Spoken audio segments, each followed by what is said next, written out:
Hello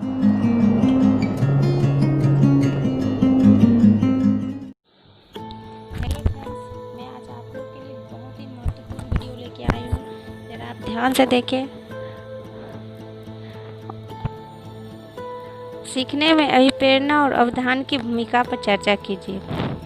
पहले हम सीखना के बारे में लिखेंगे, ठीक ना। सीखने की प्रक्रिया में कभी विराम और अस्थिरता की अवस्था नहीं होती है। इसके अतिरिक्त सीखने का कोई निश्चित समय और नहीं होता है। उड अर्थ के अनुसार उड एक मनोवैज्ञानिक का नाम है, ठीक ना। सीखना विकास की प्रक्रिया है।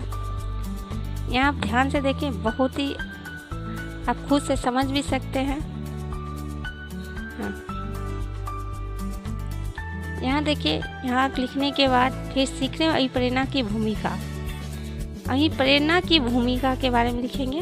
जीवन में सफलता अभिप्रेरणा पर निर्भर करती है। स्मिथक के अनुसार, ये मनोवैज्ञानिक का नाम है, प्रत्येक कार्य में अभिप्रेरणा किसी न किसी रूप में विद्यमान होती है।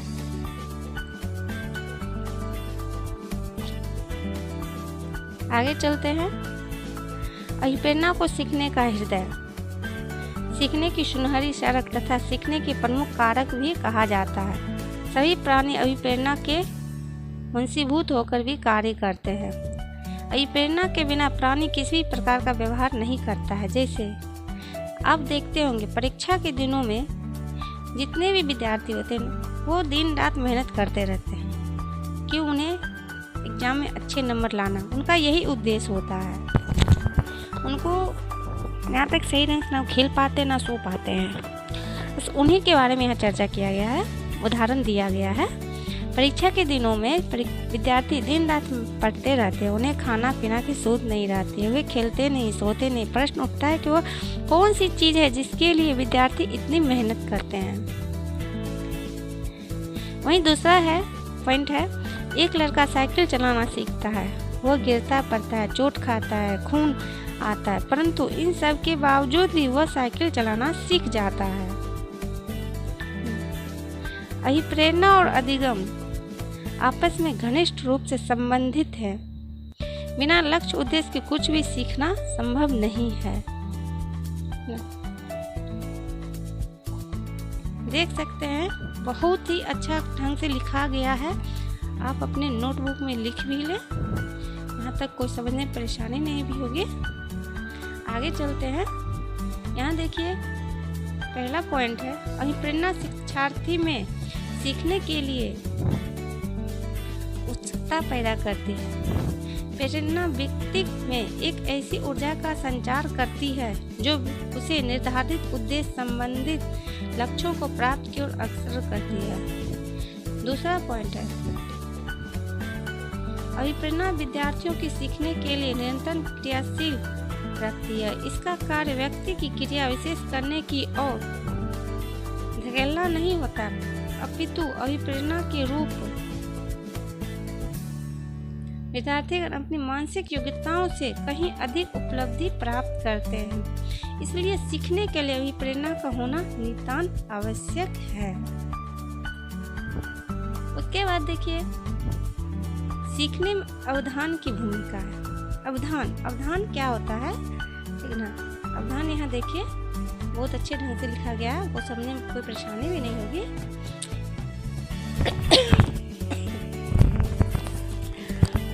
अभिप्रेरणा शिक्षार्थियों को सीखने में अवधान रखने में बहुत सहायक होती है, चाहे उसमें रुचि हो अथवा ना हो। रुचि के अभाव में अवधान बनाए रखना अभिप्रेरणा की सबसे बड़ी देन है। जैसे पहला पॉइंट है, अवधान की प्रमुख भूमिका यह है कि अवधान एक चयनात्मक मानसिक प्रक्रिया है।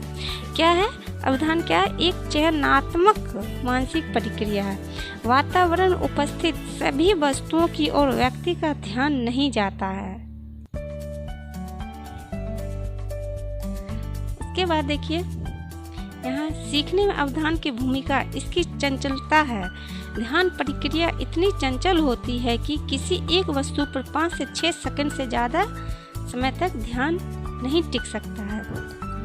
तीसरा पॉइंट है, अवधान की भूमिका में अवधानों अध्ययनों तथा निरीक्षणों से पता चलता है कि कभी कभी दो वस्तुओं के बीच ध्यान इतनी जल्दी बदलता रहता है कि वस्तुओं की ओर एक समय में ध्यान दे रहे हैं। वास्तव में ध्यान की चंचलता के कारण ऐसा होता है कि ध्यान होने की विभाजन के कारण है। तीसरा पॉइंट है, अधिगम से प्रेरणा द्वारा शिक्षार्थियों को न केवल विषयों का ज्ञान सरलता से कराया जा सकता है, अपितु कौशल का प्रशिक्षण भी सफलता से दिया जा सकता है। यहाँ देखिए, यहाँ अंत में पॉइंट लिखा गया है, किसी वस्तु अथवा विचार आदि पर चेतना को केंद्रित करने की मानसिक प्रक्रिया को अवधान या ध्यान कहते हैं। आप समझ गए होंगे कि अवधान किसे कहते हैं। रॉस के अनुसार, रॉस एक मनोवैज्ञानिक है। अवधान विचार की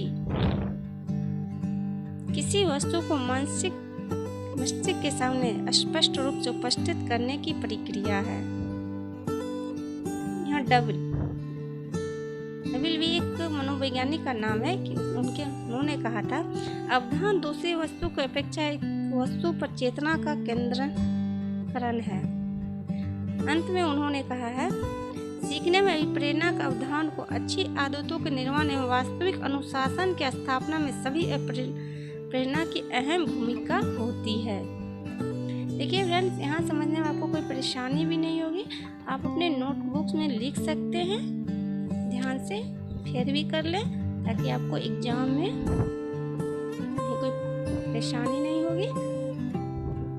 आप यहाँ से देखें।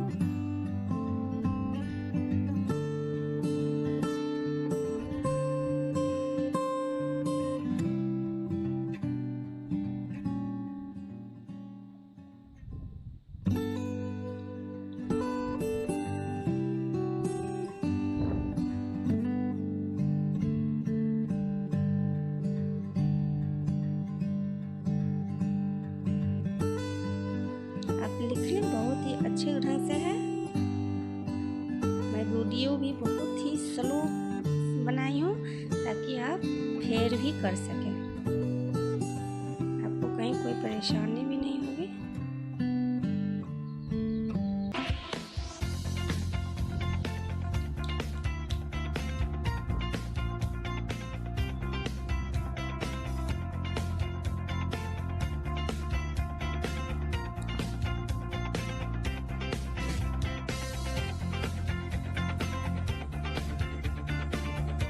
हमारा ये वीडियो पसंद आए, हमारे चैनल को सब्सक्राइब जरूर करें। धन्यवाद।